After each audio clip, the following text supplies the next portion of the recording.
Kali ini saya ingin membahas masalah tentang produktivitas merak.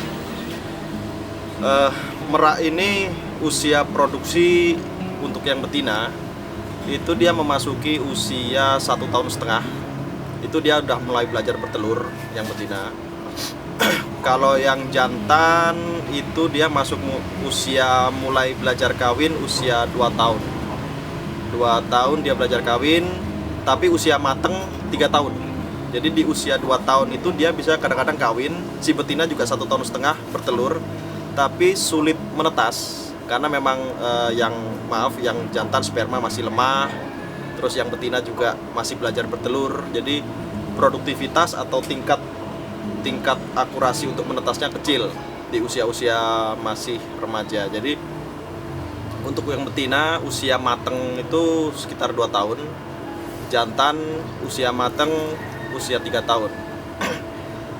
Merak ini dia musiman. Jadi musim kawin atau musim produksi merak ini masuk di bulan Agustus sampai dengan Februari Maret. Kurang lebih ya, kadang-kadang ada yang mendahului, ada yang terlambat. Kurang lebih di bulan-bulan itu. Nah, dalam satu musim ini bisa beberapa kali periode. Kalau di alam liar itu, jadi ada orang berpikir tentang merak ini 1 tahun sekali.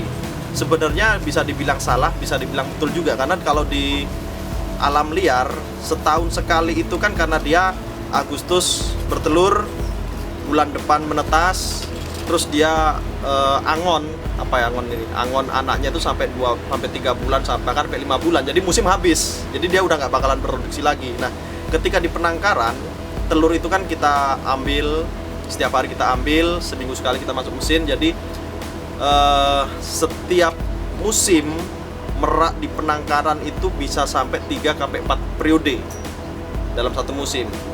Dalam satu periode merak ini bisa menghasilkan telur sekitar 7 bahkan bisa sampai 25 butir satu betina. Persentase menetas itu kita nggak bisa banyak faktor kenapa kok telur ini tidak bisa menetas.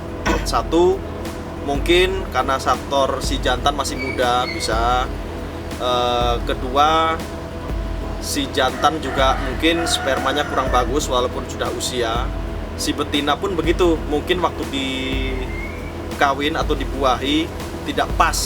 Jadi faktor telur tidak menetas itu faktornya banyak. Bahkan di mesin pun ketika mesinnya error atau mungkin suhunya terlalu rendah atau terlalu tinggi, itu pun menyebabkan embrio mati. Jadi faktor tidak menetasnya telur itu faktornya banyak sekali. Jadi kita harus mencari lagi alasannya di setiap penangkaran kenapa kok tidak menetas. Kita harus mencari dulu faktornya apa. Ketika kita sudah menemukan, oh ternyata kandangnya kecil.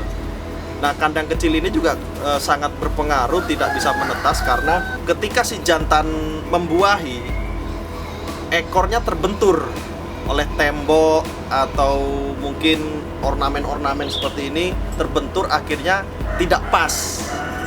Itu terjadi biasanya di kandang yang terlalu kecil. Jadi ukuran kandang itu idealnya 6x6 meter x 6 meter, atau mungkin kalau mau kandang yang sangat minimalis itu sekitaran 3x4. Itu udah sangat minimal. Di bawah itu tidak layak karena ketika dia mekar itu bisa menghabiskan 3 meter. Di penangkaran saya di Mahaswin Farm ini pakan saya rubah ketika memasuki musim kawin. Jadi ketika musim biasa saya hanya kasih pakan pakan-pakan biasa standar lah ya. Tapi ketika dia sudah memasuki musim kawin, pakan saya rubah. Saya tambahi biji-bijian, beras merah, kacang tanah, kacang hijau, jagung, kecamba, ulet Hongkong. Jadi kebutuhan dia untuk mensupport dia produktivitas itu harus kita dorong. Dan alas di kandang ini pun jauh lebih bagus ketika kita mengalasinya dengan pasir, karena ketika dia sudah masuk ke musim produksi dia butuh kalsium dan mineral, dan kebutuhan kalsium dan mineral itu tercukupi dari pasir, dari kerikil.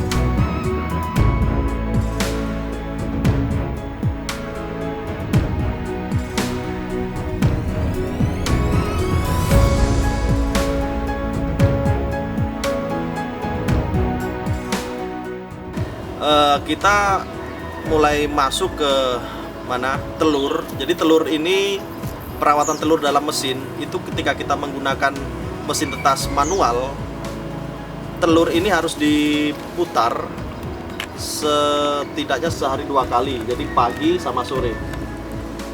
Sekarang ini kan sudah zaman, kita sudah sering dengan mudahnya menemukan mesin tetas yang otomatis, jadi dia berputar sendiri.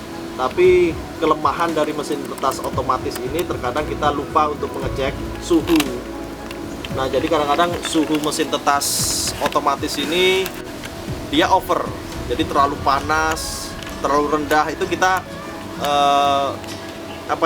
lalai untuk ngecek, karena otomatis kita tidak perlu memutar-mutar. Jadi efek terburuk dari suhu terlalu panas itu menyebabkan kematian di embrio atau telur yang sudah muncul janin. Jadi efeknya bisa kematian terburuknya. Paling rendah suhu terlalu panas itu menyebabkan cacat. Biasanya kita menemukan cacat itu di kakinya. Jadi kalau orang Jawa bilang ciker, itu baru netas sudah ciker, itu biasanya karena suhunya terlalu panas. Nah, ketika suhunya terlalu rendah, ketika dia menetas biasanya ringkih, gampang sakit. Jadi suhu ideal itu 38 derajat untuk telur merak, dan telur merak ini kurang lebih 28 hari usia penetasan. Di penangkaran saya itu kan ada beberapa telur yang tidak menetas, itu biasanya saya keluarkan isinya, saya lobangi dan saya isi semen. Jadi seperti ini, saya isi semen. Ini tujuannya untuk memancing bahwa di situ tempat bertelur dan ada telur di situ. Nah, otomatis dia akan tidak akan bertelur sembarangan. Satu, terus kedua, dia akan terangsang untuk memproduksi sel telur.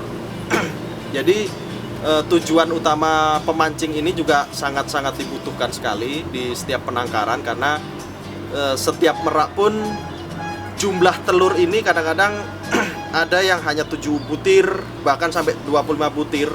Itu kembali ke tergantung ke si betina itu sendiri. Bisa faktor dia stres, faktor pakan, faktor nutrisi yang tercukupi, itu semua berpengaruh ke jumlah berapa dia bertelur. Dan salah satu merangsang untuk dia terus bertelur adalah setiap hari itu diambil. Jadi jangan biarkan ada di sarang itu lebih dari 3 butir.